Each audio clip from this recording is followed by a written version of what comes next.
The myth of Eos, goddess of dawn. Eos was the Greek goddess of dawn.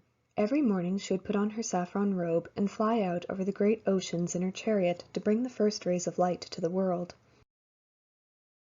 She brought hope and light to all mankind every morning by banishing the darkness of night.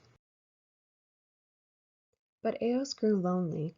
As she sailed across the sky, she saw men and women fall in love, marry, and have children. They looked happy, and she wished she could join them. The other gods and goddesses warned her not to fall in love with mortals because it would only lead to heartbreak.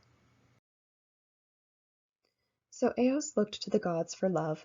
Ares, the god of war, fell for her the moment he saw her. Few could resist rosy-fingered Eos, who brought a beautiful warmth to any room she entered. His tough warrior's heart softened every time she glanced his way. Eventually, Ares won over shy Eos, and they became lovers. But Aphrodite, the ever-jealous goddess of love, hated Eos for stealing Ares away from her.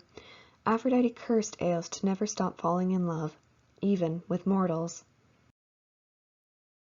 One morning, as she flew over the city of Troy, Eos spotted the Trojan Prince Tithonus.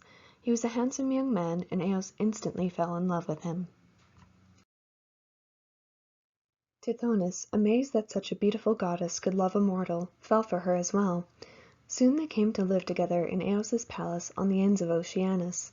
They had 2 sons, Memnon and Amathion, who would go on to do great deeds on earth. But mortals and immortals are not meant to fall in love. Mortals age and wither away, while gods and goddesses live forever. Eos knew this, and asked Zeus, king of the gods, to make Tithonus immortal so they could be together forever. Zeus granted her wish, and the two left, happy. But Eos had made a terrible mistake. She forgot to ask Zeus to make Tithonus ageless as well as immortal. Time passed, and Tithonus soon began to show the signs of age. Wrinkles appeared on his face, his hair began to turn gray, and his muscles withered away. So while Tithonus could not die, he would continue aging until the end of time. With each day, Tithonus grew older and weaker, and Eos's heart ached to watch her lover suffer so.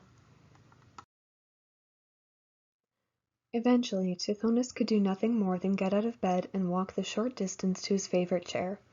He watched his beloved Eos leave every morning to banish night and return, glowing with the warmth of dawn. The years left her unchanged while he withered away. With bitterness in his heart, Tithonus began to sing to the gods. "Make me mortal again. I wish to end this existence." But even the gods could not give him back his mortality. Aphrodite's curse continued to do its terrible work. With time, Eos fell in love with other mortal men. She began to be disgusted by Tithonus's appearance and his bitterness. She could not stand to see him, so she moved him to a faraway room of her palace and tried to forget. But Tithonus continued to sing his lament every night, begging the gods for death. One morning, when she returned to hear him singing, she decided she could bear it no longer. Eos used her powers to turn Tithonus into a cicada. He shed his old skin and grew beautiful new wings, but the singing never stopped.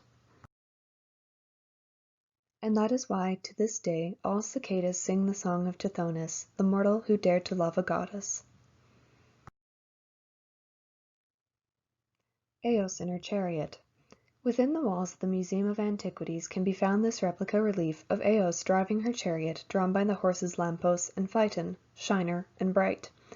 Her human lover Tithonus stands before the horses.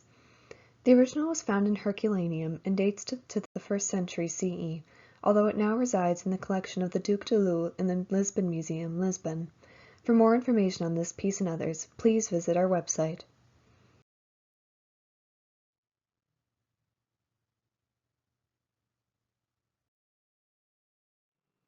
Thank you for watching.